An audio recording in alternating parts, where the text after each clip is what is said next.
প্রিয় দর্শক, আপনারা যেখান থেকে বসে আমাদের এই ভিডিওটি দেখছেন আপনাদেরকে সালাম শুভেচ্ছা জানাচ্ছি। দর্শক, তাদের বিষয়বস্তুগুলো দেখে আমার খুবই খারাপ লাগছে, যার কারণে তাদের নিয়ে একটি ভিডিও করার আমি চিন্তা করেছিলাম।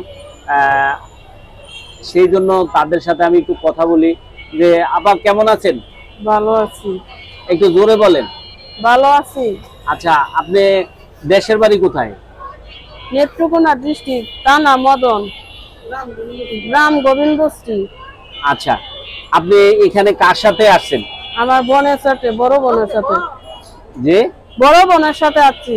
বড় বোনের সাথে আসছেন? আচ্ছা, বড় বোনের সাথে এখানে কি করতে আসছেন?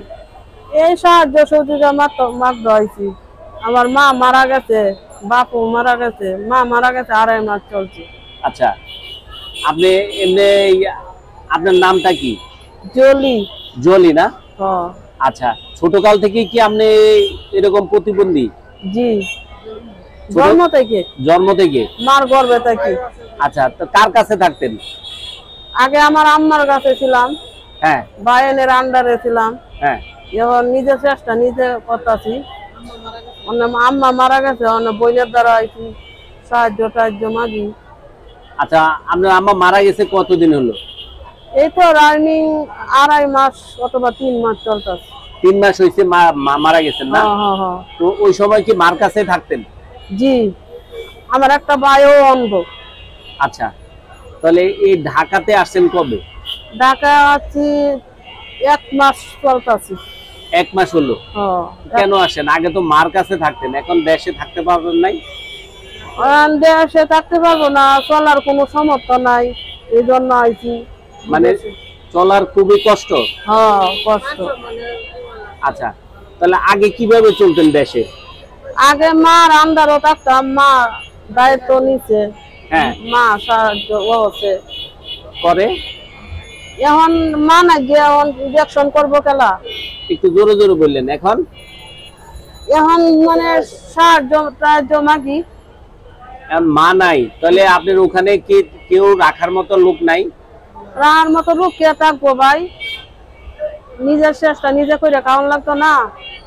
আচ্ছা, বইন আছে, বইনের টেনশনে।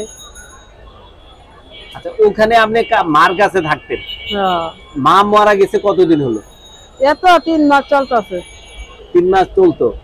তাহলে ওখানে যখন মার কাছে থাকতেন তখন কে চালাইতো আপনাদেরকে? আমার অন্ধ বাইরে যে মাগতো, এরপরে যে আমার আত্মীয় স্বজনরা সহযোগিতা করতো। আচ্ছা, পরে এখন মা মারা গেছে, এখন আমার ইনজেকশন করবো খেলা, চলার মতো ক্ষমতা নাই, পরে বোনের সাথে আইছি। আচ্ছা, তো বোনের সাথে আসার পরে কতদিন হলো? 2 মাস হলো ঢাকাতে আসলেন? 1 মাস চলতেছে। 1 মাসের উপরে হইতাছে। 1.5 মাস হইল। 1.5 মাস হইল? তাহলে ওখান থেকে আপনি কি ওখানে কি পড়ালেখা করছিলেন? না, আমি পড়ালেখা করছিনি। করেন নাই না? না। আচ্ছা, তাহলে এমনি ইউনিয়ন থেকে কোনো কি সাহায্য সহযোগিতা পেয়েছেন? না, পাইছিনি। কেউ সাহায্য সহযোগিতা করে নাই? না। আচ্ছা, ঈদ উপলক্ষে মানুষে কি সাহায্য সহযোগিতা দিচ্ছে? কেউ দেয় না। এই নেই, বাসা ভাড়া চলে না। আচ্ছা, কষ্ট হইলে খাই তাহি। আচ্ছা, খাইলেও দেয় না, বুঝছেন? জি, মানে চলার কোনো ক্ষমতা নাই আর, বুঝছেন না? হ্যাঁ, কষ্ট হইলে চলতেছি। আচ্ছা, আপনার নাম কি যেন বললেন? জলি। প্রিয় দর্শক, আমরা একটি মানবিক যে বিষয়টা নিয়ে আপনাদের কাছে হাজির হয়েছি। ওনার নাম জলি, উনি দৃষ্টি প্রতিবন্ধী। আপনারা দেখছেন যে ওনারা 2 বোন একসাথে। আমি দেখলাম যে মার্কেটে সাহায্য সহযোগিতা চাচ্ছেন এই ঈদের মাঝে। আমরা একটু জানার চেষ্টা করলাম তাদের ঘটনাটা কি, সেই বিষয়টাও নিয়ে আপনাদের সামনে হাজির হয়ে সহযোগিতা পাচ্ছেন কিরকম। আমি হলো বাড়িছি 10-15 দিন হয়েছে। হ্যাঁ, 10-15 দিন ধরে এই রাস্তার মধ্যে বাড়িছি। আচ্ছা, ঈদের উপলক্ষে। আচ্ছা, মনে হয় 200, 400, 800 এইভাবে পাচ্ছেন? পাচ্ছি। আচ্ছা, এখন এই যে কেউ যদি আপনাদেরকে, এই যে আপনার বোনটা অসহায়, হ্যাঁ, কেউ যদি আপনাদেরকে সাহায্য সহযোগিতা করে তাহলে কি আপনারা সাহায্য সহযোগিতা নেবেন কিনা? হ্যাঁ, নিয়াম। তাহলে আপনাদের কি কোনো মোবাইল নাম্বার আছে? আছে। তো মোবাইল নাম্বারটা একটু বলেন। 016 016 18 18 15 15 26 26 56। 56।